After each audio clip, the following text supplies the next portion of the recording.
नमस्कार, मी शिल्पा. स्वागत आहे तुमचं सर्वांचं माझ्या किचनमध्ये.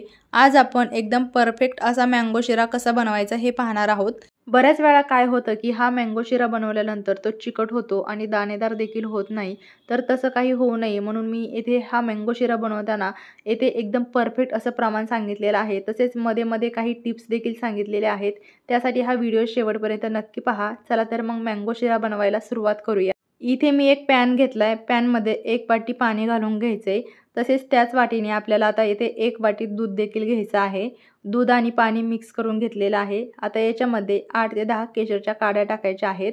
इथे केशर टाकणं हे पूर्णपणे ऑप्शनल आहे. आता गॅस ऑन करून हे उकळवून घ्यायचं आहे.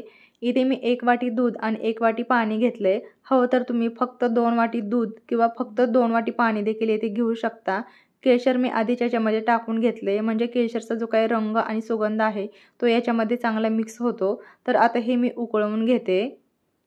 या मिश्रणाला उकळी यायला सुरुवात झालेली आहे. आता गॅस बंद करायचा आहे आणि हा पॅन बाजूला ठेवून याच्यावरती झाकण ठेवायचे, म्हणजे हे थंड होणार नाही. आता गॅस ऑन करून गॅसवरती मी पॅन ठेवलाय. पॅनमध्ये 1 वाटी बारीक रवा मी घेतलेला आहे. हा एकदम बारीक रवा मी येथे घेतलाय. हवं तर तुम्ही जाड रवा देखील येथे वापरू शकता. आता हा रवा आपल्याला तूप न टाकता असाच 2 ते 3 मिनिटे भाजून घ्यायचा आहे. रवा भाजत असताना गॅसची फ्लेम ही मीडियम ते लो ठेवायची आणि हा रवा सतत हलवत आपल्याला भाजून घ्यायचा आहे. ज्या वाटीने मी दूध आणि पाणी मोजून घेतलेलं होतं त्याच वाटीने मी रवा देखील मोजून घेतलेला आहे. रवा चांगला भाजल्यानंतर आता याच्यामध्ये अर्धी वाटी साजूक तूप घालायचे. ज्या वाटीने इतर साहित्य मोजून घेतले होते त्याच वाटीने अर्धी वाटी मी येथे साजूक तूप याच्यामध्ये घालून घेतलेला आहे. आता रवा या तुपामध्ये छान असा भाजून घ्यायचा आहे. साधारण 5 मिनिटे हा रवा तुपामध्ये भाजण्यासाठी लागतात.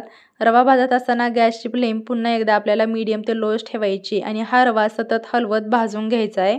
4 ते 5 मिनिटं झालेले आहेत आणि तुम्ही रवा बघू शकता एकदम मस्त असा फुललेला आहे आणि चांगला भाजलेला देखील आहे.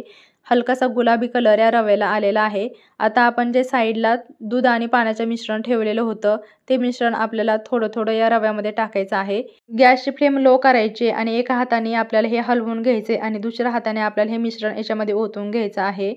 एकदम सर्व मिश्रण याच्यामध्ये ओतायचं नाही, नाहीतर ते अंगावर उडू शकतं आणि भाजू शकतं. तर सर्व जे काही मिश्रण आहे ते मी आता थोडं थोडं याच्यामध्ये घालून घेते आणि मिश्रण घातल्यानंतर हे पटपट हलवून घ्यायचं आहे. याच्या गाठी होऊ द्यायच्या नाहीत. गॅसची फ्लेम लोच ठेवून आपल्याला हा शिरा सतत अशा प्रकारे हलवत राहायचा आहे आणि याच्यामध्ये जर गाठी वगैरे झाल्या असतील तर त्या देखील मोडून घ्यायच्यात आणि संपूर्ण शिरा एकजीव करून घ्यायचा आहे. तर इथे तुम्ही बघू शकता जो संपूर्ण शिरा आहे तो मी एकजीव करून घेतलेला आहे. आता या शिऱ्यावरती झाकण ठेवायचे आणि 2 मिनिटे हा शिरा वाफवून घ्यायचा आहे. 2 मिनिटांनी झाकण उघडून पुन्हा एकदा हा शिरा एकजीव करून घ्यायचा आहे. तर हा शिरा आता मी एकजीव करून घेते. शिरा मी चांगला एकजीव करून घेतलाय. आता याच्यामध्ये 1 वाटी आंब्याचा रस घालायचा आहे. मी येथे आंब्याचा पल्प काढून तो मिक्सरमध्ये पाणी न टाकता बारीक करून घेतलेला आहे. याच्यामध्ये अजिबात गाठी वगैरे ठेवलेल्या नाही. तर 1 वाटी मी आंब्याचा पल्प म्हणजेच आंब्याचा रस इथे घेतलाय. आता हा आंब्याचा रस आपल्याला या शिरामध्ये चांगला मिक्स करून घ्यायचा आहे. गॅसची फ्लेम आपल्याला पूर्णपणे लोच ठेवायची आहे आणि हा आंब्याचा जो रस आहे, आंब्याचा पल्प हा आपल्याला शिऱ्यामध्ये चांगला मिक्स करून घ्यायचा आहे. इथे आंब्याचा रस घेताना तो पिकलेल्या आंब्याचा रस घ्यायचा आहे. आंबट आंब्याचा रस आपल्याला इथे वापरायचा नाही. तर सर्व जो काही आंब्याचा रस आहे, आंब्याचा पल्प तो मी शिऱ्यामध्ये मिक्स करून घेतलाय. आता पुन्हा झाकण ठेवून हा शिरा अर्धा ते 1 मिनिट वाफवून घ्यायचा आहे. 1 मिनिटानंतर झाकण उघडायचे आणि या शिऱ्यामध्ये चवीनुसार साखर घालायची आहे. मी येथे पाऊण वाटी साखर शिऱ्यामध्ये घालून घेतलेली आहे. टाकलेली साखर शिऱ्यामध्ये चांगली मिक्स करून घ्यायची आहे. इथे साखरेचं प्रमाण तुम्ही तुमच्या आवडीनुसार कमी जास्त करू शकता. सर्व जी काही साखर आहे ती आता शिऱ्यामध्ये मी चांगली मिक्स करून घेते.